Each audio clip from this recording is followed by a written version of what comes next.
OYO rooms के founder and group CEO Ritesh Agarwal को कौन नहीं जानता। ये एक ऐसे बिजनेसमैन है जिनको ऑलरेडी सबसे कम उम्र में अरबपति बिजनेसमैन बनने का खिताब मिल चुका है। लेकिन अगर हम प्रेजेंट में बात करें तो इन्होंने ओयो रूम से रिलेटेड एक बड़े प्लानिंग की तैयारी की है, एक ऐसी स्ट्रेटेजी बनाई है जो कि काफी हद तक कंपनी के फेवर में है। बेसिकली इन्होंने जो प्लानिंग की है वो ये प्लानिंग की है कि ये कंपनी के जो कर्जा है उसको कम करना चाहते हैं।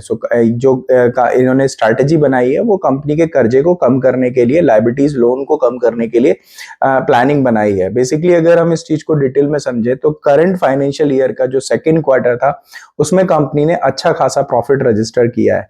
सो जब ये प्रॉफिट कंपनी ने रजिस्टर कर लिया है तो इसके बाद कंपनी के जो सीईओ है उन्होंने एक डिसीजन लिया, और वो डिसीजन ये है कि कंपनी का जो प्रॉफिट है उसका जो हिस्सा है, यानी कि प्रॉफिट का जो पार्ट है, वो बेसिकली लगभग 1600 करोड़ के आसपास का लोन अमाउंट है जिसको क्लियर करने के लिए इस फंड का यूटिलाइज किया जाएगा। अगर हम इस चीज को समझे कि ये कंपनी इस लोन को कैसे चुकाएगी, तो company basically loan buyback process को फॉलो करेगी जिसके थ्रू कंपनी ये लगभग 1600 करोड़ के आसपास का लोन चुकाएगी।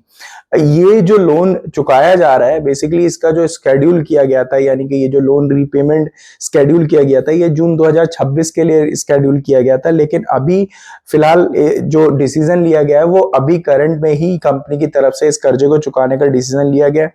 ओयो रूम्स ने ये जो लोन चुकाने का फंड जो यूटिलाइज करेगी, ये बेसिकली कंपनी के जो बैलेंस शीट में ऑलरेडी कैश मेंशन है उसके थ्रू कंपनी इस लोन अमाउंट को चुकाने का काम करेगी। तो ये थी कुछ जानकारी जो हमने आपके साथ शेयर की। ऐसे ही जानकारी के लिए बने रहिए इंडिया न्यूज बिजनेस के साथ। अगर आपको ये वीडियो पसंद आया तो वीडियो को लाइक करिए, चैनल को सब्सक्राइब करिए, कमेंट करके फीडबैक दीजिए कि इन्फॉर्मेशन कैसी लगी आपको।